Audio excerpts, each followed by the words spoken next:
పల్నాడు జిల్లా మాచర్లలో ఇద్దరు టీడీపీ కార్యకర్తల హత్యలపై పల్నాడు జిల్లా ఎస్పీ శ్రీనివాసరావు మాట్లాడుతూ బోదిలవీడు వద్ద బ్లాక్ స్కార్పియో వాహనంతో గుద్ది ఇద్దరిని చంపారని, చంపిన వారిద్దరూ టీడీపీ పార్టీకి చెందిన వారేనని, నిందితులను పట్టుకోవడానికి ప్రత్యేక టీములు ఏర్పాటు చేశామని తెలిపారు. ఈ హత్యలకు తోట చంద్రయ్య కుటుంబానికి ఎలాంటి బంధుత్వం లేదన్నారు.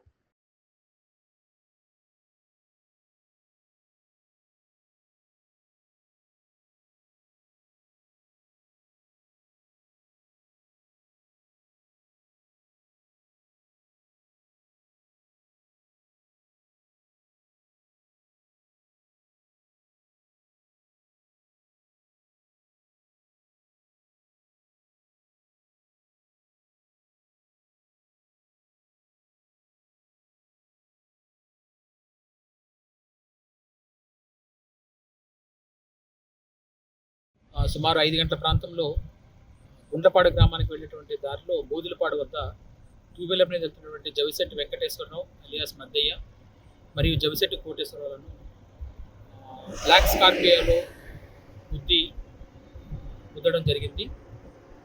ఇందులో చనిపోయిన వారికి కోట చంద్రయ్య గారి కుటుంబానికి ఎటువంటి బంధుత్వం లేదు.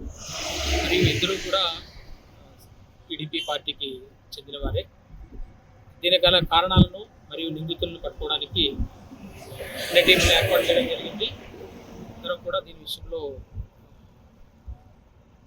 విషయంలో ప్రయత్నాలు చేస్తున్నాం.